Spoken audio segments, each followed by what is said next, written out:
जी ये बताइए, क्योंकि ज्यादा बड़ा इल्जाम जो इस वक्त लगाया जा रहा है कि जब नोमानी साहब, अजहरी साहब, उलेमा काउंसिल, जो मुस्लिम संगठन जिनके पास जाकर के आपके नेता मिल रहे हैं, जब ये मुद्दा बहुत ज्यादा भारी पड़ने लग गया तो उससे ध्यान बांटने के लिए ये पूरा ड्रामा रचा गया है।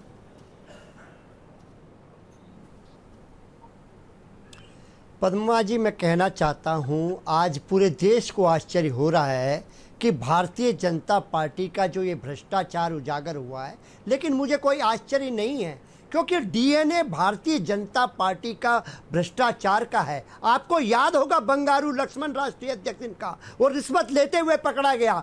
पिछली बार आपको याद होगा कौन सी योजना ये लेके आए थे। ये योजना लेकर आए थे आपको धंधे के बदले चंदा, आपको धंधा देंगे, पहले चंदा देंगे, इलेक्ट्रॉन बॉन्ड लेके आए थे। और मुझे बिल्कुल आश्चर्य नहीं है कि आज, और कैसे गिरी हुई सरकारें पैसों के दम पे महाराष्ट्र में गिराई गई, कैसे रात के अंधेरे में सरकार बनाई गई, ये भी देश ने देखने का काम करा, प्रदेश को देखने का काम करा। और पद्मा जी, आपको पता है मैं अपने क्वेश्चन से नहीं भागता, मैं पूछना चाहता हूं क्या किसी से मिलना, चुनाव में समर्थन मांगना, क्या इसको चुनाव आयोग इजाजत देता है कि नहीं देता? निश्चित तौर पर देता है। आप बिल्कुल देता है, बिल्कुल देता है, पर वो कोई साधु संत मौलवी नहीं है। वो एक ऐसे शख्स है जिन्होंने 8 महीने जेल में गुजारे, जिन्होंने जूनागढ़ में जाकर के नफरती बयान दिया था, ये कहा था अभी सन्नाटा है, कल शोर आएगा। आज और एक विशेष समुदाय को गाली देते हुए कहा था कि आज उनका वक्त है, कल हमारा दौर आएगा। चाहता हूं जो भारतीय जनता पार्टी है वो ऊपर से नीचे तक भ्रष्टाचार में डूबी हुई है। और आज हमें समाजवादियों को कोई आश्चर्य नहीं है कि विनोद तावड़े पकड़े गए, क्योंकि इनका डीएनए ही भ्रष्टाचार। भुवन जोशी जी, आपने मेरा सवाल सुना? आप जिस शख्स की बात कर रहे हैं, अजहरी साहब, कोई साधु संत महात्मा मौलवी नहीं है। वो एक ऐसे शख्स है जिनको 8 महीने जेल में गुजारने पड़े थे क्योंकि उन्होंने एक नफरती बयान दिया था। उनको for creating enmity between communities, 2 समुदायों के बीच वैमनस्य पैदा करने के लिए जेल में डाला गया था। उनसे जाकर के वोट की मांग करना, और ये तो साफ साफ बोल ही दिया ना। उन्होंने क्या बोला अबू आजमी ने? मेरे वहां 1.5 लाख वोट है, 5 लोग, 1,90,000 वोट है और 5 मुसलमान कैंडिडेट है, वोटों का बंटवारा नहीं होना चाहिए। तो इसको महज राजनीति तो नहीं कह सकते ना राकेश शेट्टी साहब। आज कोई भी कह दे कि भाई हम किसी से वोट मांगने नहीं गए थे, हम तो सबके पास जाते हैं, पर किसी के पास कहना कि मेरे को एकजुट वोट चाहिए, ये तो कुछ और ही तरीके की राजनीति। देखिए जोशी जी, जब हमने यहाँ पे महाराष्ट्र में, आवाज आ रहा है? हाँ आ रही है, बोलिए। जब हम लोग महाराष्ट्र में 2.5 साल सरकार चला रहे थे एमवीए की, तब भारतीय जनता पार्टी कहती थी प्रफुल्ल पटेल जो है वो दाऊद इब्राहिम और इकबाल मिर्ची का पार्टनर है। जैसे वो भारतीय जनता पार्टी की तरफ चले गए तो अचानक से उनका ईडी का इन्वेस्टिगेशन बंद किया और यही भारतीय जनता पार्टी ने उनको भेज दिया राज्यसभा। उसी तरह जिस तरह नवाब मलिक को, उसका अजहरी से क्या लेना देना है? मैं बता रहा हूँ। हाँ। ये जिनके ऊपर हम जब अपोजिशन में रहते हैं, जो लोग उनके ऊपर आरोप लगाते हैं। आरोप नहीं है, इनका बयान तो ऑन कैमरा था। इन्होंने कोई बंद दरवाजे के पीछे कुछ नहीं बोला।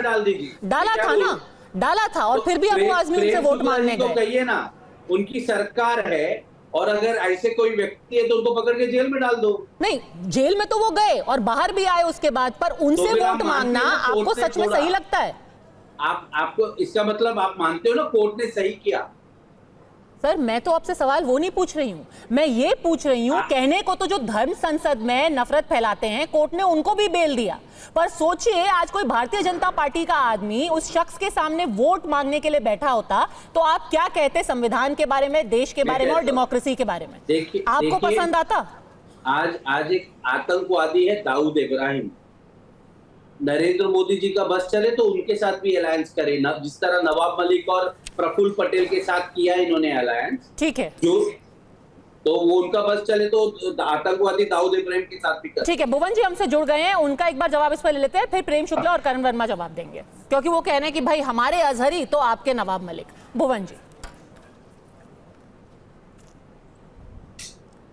पद्मा जी, मैं पूछना चाहता हूं, आज पूरे देश को आश्चर्य हो रहा है कि 5 करोड़ रुपए पकड़े हुए विनोद तावड़े पकड़े गए। अरे जिस पार्टी का राष्ट्रीय अध्यक्ष बंगारू लक्ष्मण रिश्वत लेते हुए पकड़ा जाता है, उससे देश क्या आशा कर सकता है? और मोदी जी कौन सी योजना लाए थे, पूरा देश जानता है। नोट धंधे के बदले चंदा, ये किसकी योजना थी? इलेक्ट्रॉन बॉन्ड की। यही तो भ्रष्टाचारी लोग हैं। कैसे रात में महाराष्ट्र की सरकार को चुनी हुई सरकार को गिराने में माहिर ये लोग हैं। आज प्रदेश और देश बदलाव चाह रहा है और निश्चित तौर पे महाराष्ट्र की जो जनता है वो इनको जवाब देने चाह रही है किस प्रकार लोकतंत्र की हत्या हुई और कितने भ्रष्टाचारी, जिनको ये कह रहे थे 70,000-7,000 करोड़ का आरोपी, अगर अजीत पवार को ये लोग कह रहे थे, ये लोग अन्य नेताओं को कहने का काम कर रहे थे। आज इनकी नमामि गंगे के तहत सभी लोग आज साफ हो गए, क्योंकि आज भारतीय जनता पार्टी तो भ्रष्टाचार मुक्त हो जाता है जो इनके साथ चला आता है, और जनता इनको महाराष्ट्र में उखाड़ फेंकने के लिए संकल्पित है। पर अजहरी से वोट मांगना, अजहरी साहब से वोट मांगना लोकतंत्र की हत्या है? आपको पता है, या लोकतंत्र का महिमा मंडन है?